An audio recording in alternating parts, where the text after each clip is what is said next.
Misaotra anao tokolasy kovavy mbola manjohy ny fahitalavitry matv amin'izao alina izao fotoana ny fanomezantsika indray ao anatin'ny fanolorana ny vaovao amin'ny teny malagasy manatitra ny araba ary isan'ny isongadina raha moa anatin'ny fampalalam-baovao izao alina izao ny momba ny faneho-kevitra samihafa amin'ny tontolon'ny fifidianana sy ny fehi-kevitry ny FFKM ny fienan'ny vokabary avy any amin'ny faritra alaotra iny ihany koa tamin'ity fotoam-pinjinjana ity ary ny akon'ity andro any fasivy ny volana Mey ity teo anivon'ny fiangonana katolika ireo no isan'ny isongadina ao anatin'izao fampalalam-baovao izao asaina mpanajana ary ianao anaraka ny antsiprian'izay hatramin'ny farany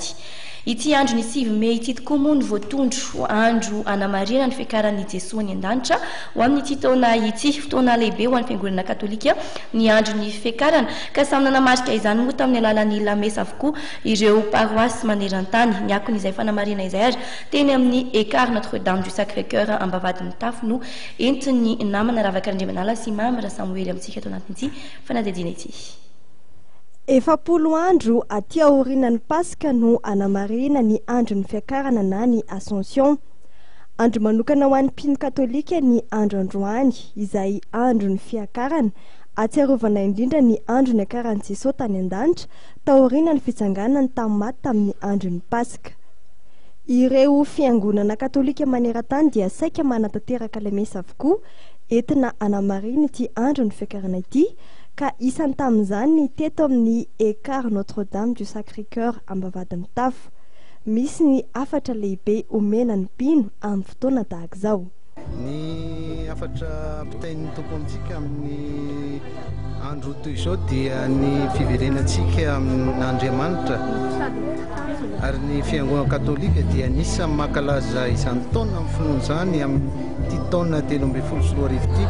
toy izay ny fanentanana lehibe ho atao an'ny kristianina rehetra mba hiverina indray ho ao amin'Andriamanitra satria isika rehetra dia anisan'ny tempolin'Andriamanitra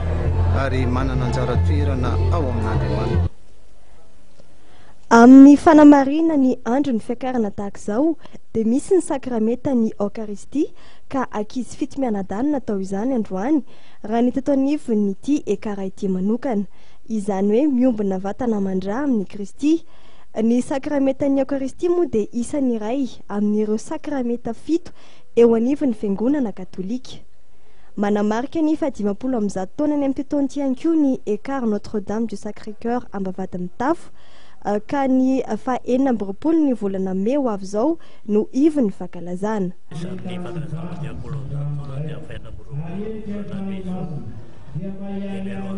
Misy ny fitsidiana pastoraly ataon'ny arcivile-Antananarivo ny sabotsy ny lahady eo anatin'izany ny hetsika maromaro ao anatin'izany makarak'izany matepolo taona izany dia ny élection masina lehibe zany izay fitosana manomboka Sangambato ny Tonjobily ny fanamboarana ny atin'ny fiangonana sy ny fanamboarana ny sekoly sy ny salle d'œuvre. Isan'ny paroasy Tranainy fahatelo ny orina teto Antananarivo ity ekara ity ary ny 12 ireo filoam-piangonana efa nifanesy teto. Isan'ny nitondra voalohan'ny fiangonana moa Tompokilafy François de Sales Rakoto sy ny rainy Cardinal Jérôme Rakoto Malala. Marina fa any amin'ny volana Novambra no hotanterahana ny famaranana amin'ny fomba ofisialy ny Tonjobily.